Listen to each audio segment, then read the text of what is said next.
Assalamualaikum warahmatullahi wabarakatuh. Perkenalkan, nama saya M. Arifahmi SPDI.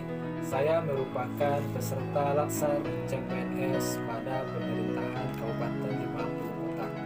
Pada kesempatan kali ini, saya ingin memaparkan pengalaman pembelajaran pada agenda 3, yaitu kedudukan dan peran PNS untuk mendukung terwujudnya Smart Governance tentang manajemen ASN dan Smart ASN.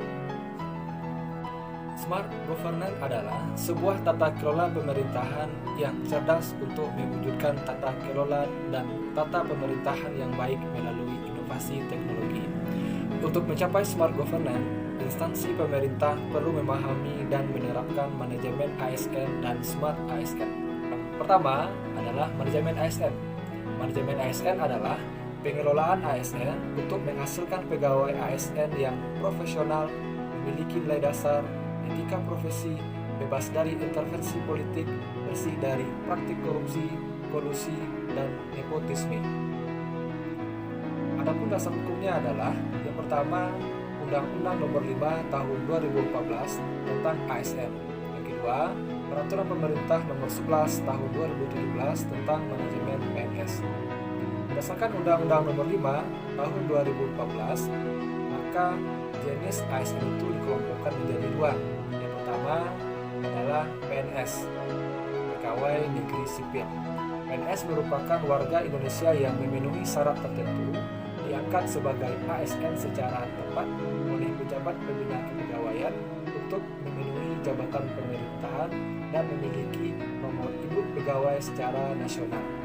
Yang kedua, P3K atau pegawai pemerintah dengan perjanjian kerja, merupakan warga negara Indonesia yang memenuhi syarat tertentu yang diangkat berdasarkan perjanjian kerja untuk jangka waktu tertentu dalam rangka melaksanakan tugas pemerintahan sesuai dengan kebutuhan instansi pemerintah dan ketentuan perundang-undangan.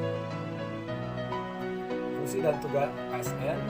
Ketiga, pertama adalah sebagai pelaksana kebijakan publik. Yang kedua adalah pelayan publik. Terakhir yang ketiga adalah perekat dan pemersatu bangsa. Sistem merit merupakan kebijakan dan manajemen ASN yang berdasarkan pada kualifikasi, kompetensi, dan kinerja secara adil dan wajar dengan tanpa membedakan latar belakang politik, ras, warna kulit, agama, asal-usul, jenis kelamin, status pernikahan, umur, atau kondisi kecacatan. Berikut pelaksanaan sistem merit dalam pengelolaan SDM. Yang pertama adalah perencana kebutuhan pegawai. Yang kedua, pegawai ASN terpilih. Yang ketiga, pegawai ditempatkan sesuai dengan perencanaan. Dan adapun manfaat dari sistem merit bagi pegawai adalah yang pertama, memiliki kesempatan yang sama untuk meningkatkan kualitas diri. Yang kedua, menjamin keadilan dan ruang keterbukaan dalam perjalanan karir seorang pegawai. Yang kedua adalah Smart ASN. Smart ASN adalah pegawai dengan kompetensi, kinerja, serta profesionalisme yang tinggi sehingga mampu beradaptasi dengan adanya perubahan teknologi serta untuk mencapai tujuan organisasi. Poin terpenting dari Smart ASN adalah literasi digital, yaitu kecakapan menggunakan media digital dengan beretika dan bertanggung jawab untuk memperoleh informasi dan berkomunikasi. Selanjutnya adalah pilar literasi digital. Literasi digital memiliki 4 pilar yang harus dikuasai oleh ASN, yaitu yang pertama, digital skill. Digital skill adalah kecakapan dalam bermedia digital. Yang kedua ada digital culture, yaitu budaya menggunakan digital. Yang ketiga, digital ethics, yaitu etis dalam menggunakan media digital.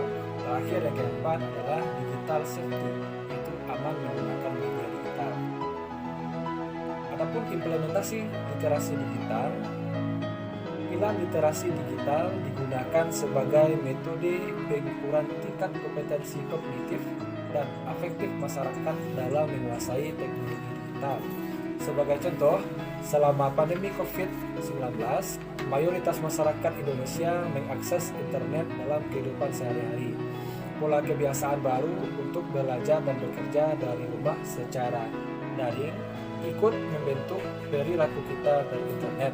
Literasi digital menjadi kemampuan wajib yang harus dimiliki oleh masyarakat untuk saling melindungi hak digital setiap warga negara.